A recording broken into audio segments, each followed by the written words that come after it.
Hello everyone, this is Jassim Mutlaq from StellarMate. Today I will show to you how to use StellarMate Border Alignment Assistant tool. So I already have my equipment profile connected within the StellarMate app, and this is starting from 2.3.0. We will have the enhanced PAA tool. So after you start your profile, let's go to the Ecos tab. And then let's head over to the Align tab. The PAA button is you see here in the action bar. And so before you get started on that, we need to add a preset. So let's click plus next to preset. And so preset is just a collection of settings that you can reuse from time to time. So here I'll be using my QHI CCD 268M camera. Just going to call the profile QHY. Okay, so here you select your camera. I'm going to select my primary camera. My camera is located on my primary scope, so I'm going to select that. The exposure is 5 seconds, which is fine. The binning, I'll put it 2x2, but I can go 4x4. And actually 4x4 is even more recommended, especially if you have a really large sensor. Binning it 4x4 will help tremendously. The SID profile, I'll just leave at default. This is the star detection profile, and so default is good for most cases, but you can play around with this setting.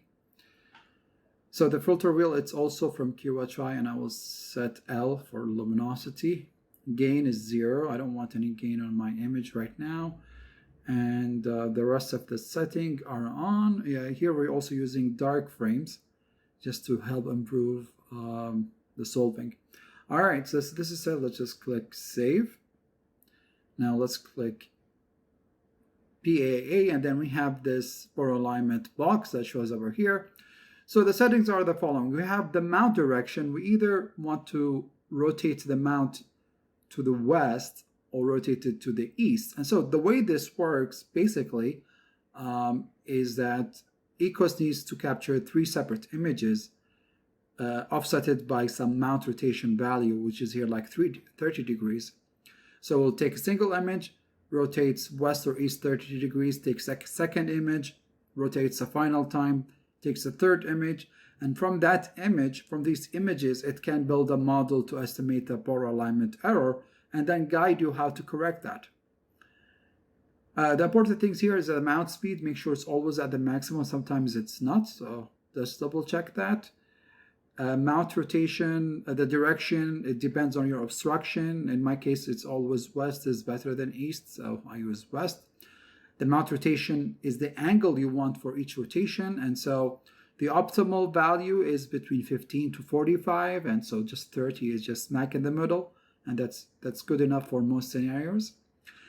If you don't have a go-to telescope, you can set the manual slew to on, and this what will happen is after each capture, it will ask you to rotate the scope yourself, or rotate the mount rather yourself for 30 degrees, and then you can continue. All right, so let's just go ahead and click Start. And now it will start capturing the images, solving them. And you can see the progress bar at the bottom here as it goes through all the stages. And so I will just skip ahead until we're done.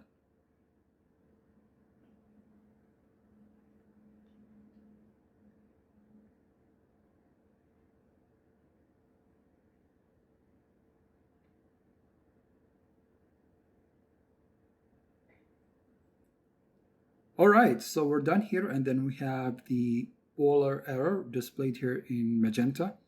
And so it's about 2 minutes and 43 seconds. Here you can see it visually as a vector. And so the goal is you want to select a bright star, and then you want to put the tip of the vector on that star and then move that star using your altitude and azimuth knobs until it is within the red crosshair.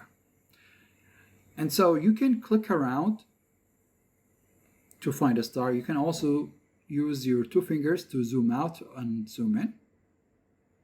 So here I'm like zooming out. I'm just trying to find a bright star.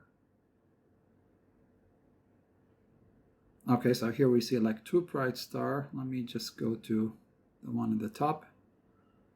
There we go. Now let me zoom in again.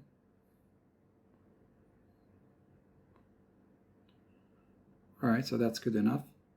So let me just put it even closer to the tip here. If you have big fingers like me, it might be difficult. All right, okay, this is good enough. So what's new in this release is that thanks to the great effort by K-Star's core developer, Hai Morvai, is that this vector now is decomposed, or this vector is decomposed into like triangles. It's 2 different components, which are the azimuth and altitude components. So you would first begin by adjusting your altitude knob and moving the star across the yellow line. When it gets all the way to the bottom here of the yellow line, then you start adjusting the azimuth knob to bring it down to the center. And so actually this is pretty much it. This is what you need to do. You need to do this, and I suggest that you repeat that again. Now I'm not going to go ahead and actually physically go to the observatory and change the altitude and azimuth knob. This is just like a demonstration. Usually after you select your star, you click next. And now that everything's selected, you need to start refreshing because you need to adjust, and then you need to see your results. So set it to I don't know, 2-3 seconds. So let's click refresh.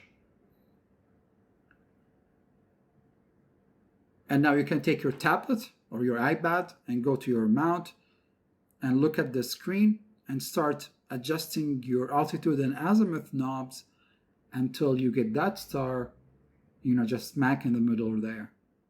When you're done, just click done. And usually what I do after this is I simply just click east here, change the mouse direction to east, and then I'll repeat the whole process again. And it's just to make sure that I really reduced the polar alignment error. And you can iterate, back and forth until you're satisfied with the results. I would suggest to do it if you are within 10 seconds. If you're polar within 10 seconds, that's more than enough. If you overdo it, you're not really gonna get any substantial results. And so that's it. That's pretty much it. This is the guide to how to use the Polar Alignment Assistant tool in the StellarMate app. I hope you find this useful. Take care and clear skies.